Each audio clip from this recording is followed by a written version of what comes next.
பிரித்தானியாவின் லண்டனின் ஹரோ பகுதியில் நபர் ஒருவரை தாக்கி மயக்கமடைய செய்து சுமார் 10,000 பவுண்டுகள் மதிப்பிலான தங்க நகைகள் கொள்ளையடிக்கப்பட்ட சம்பவம் பெரும் அதிர்ச்சியை ஏற்படுத்தியுள்ளது. சம்பவத்தில் பலத்த காயமடைந்த நபர் வைத்தியசாலையில் அனுமதிக்கப்பட்டுள்ள நிலையில் மேட் போலீசார் தீவிர விசாரணைகளை ஆரம்பித்துள்ளனர். கடந்த ஜூலை மாதம் 12ஆம் தேதி ஞாயிற்றுக்கிழமை மாலை 6:30 மணியளவில் சிக்னட் வைத்தியசாலைக்கு அருகே நபர் ஒருவர் வேலைக்கு நடந்து சென்று கொண்டிருந்த போதே இந்த தாக்குதல் இடம்பெற்றுள்ளது. அவரை மிக கொடூரமாக தாக்கி மயக்கமடைய செய்த கொள்ளையர்கள் அவரிடமிருந்த 10,000 பவுண்டுகள் பெறுமதியான தங்க நகைகளை பறித்து சென்றுள்ளனர்.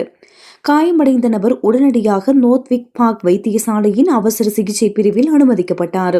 இச்சம்பவம் தொடர்பில் லண்டன் மேட் போலீஸ் தரப்பில் தெரிவிக்கப்பட்டுள்ளதாவது: ஜூலை மாதம் 12ஆம் தேதி மாலை சாட்பரி ஹில் பகுதியில் இடம்பெற்ற இக்கொள்ளை சம்பவம் தொடர்பில் ஜூலை மாதம் 13ஆம் தேதி போலீசாருக்கு முறைப்பாடு கிடைத்தது. பாதிக்கப்பட்ட நபரை சந்தித்து வாக்குமூலம் பெறப்பட்டுள்ளதுடன் சந்தேக நபர்களை கைது செய்ய தீவிர தேடுதல் வேட்டை முன்னெடுக்கப்பட்டு வருகின்றது. சந்தேக நபர்கள் இதுவரை எவரும் கைது செய்யப்படவில்லை என போலீசார் தெரிவித்துள்ளனர். திருட்டில் ஈடுபட்டவர்களை கண்டுபிடிக்க பொதுமக்களின் உதவி நாடப்பட்டுள்ளது. ஹரோ பகுதியில் நகைப்பறிப்பு சம்பவங்கள் அதிகரித்து வருவது அப்பகுதி மக்களை அச்சத்தில் ஆழ்த்தியுள்ளது. இதற்கு சில நாட்களுக்கு முன்னர் தான் ஸ்டான்மோர் பகுதியில் பெண் ஒருவரின் கழுத்தில் இருந்த தங்க சங்கிலி பறிக்கப்பட்ட சம்பவமும் இடம்பெற்றிருந்தது. அது தொடர்பிலும் போலீசார் தனியாக விசாரணைகளை மேற்கொண்டு வருகின்றனர்.